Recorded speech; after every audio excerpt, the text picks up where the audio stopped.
Remember that every new language expands not only your vocabulary, but the worlds that you can enter, the windows that you can look through, and also your opportunities.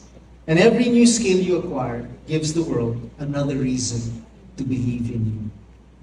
So carry your language and your knowledge with humility.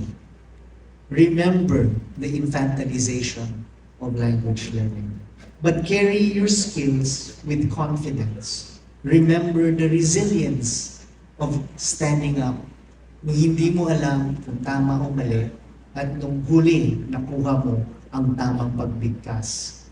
Continue learning, continue growing, continue opening doors not only for yourselves, but also for your families, your communities, and our nation. Wherever your career takes you, whether in the Philippines or anywhere else in the world, carry with you the excellence, discipline, and the values that define the Filipino worker. Much of it has been embedded in the very process of language learning. Once again, nasabi na kanina, pero baka dapat ulit-ulitin. Whatever your goal may be, I hope you remember that today is not the finish line. Your certificate is not your destination.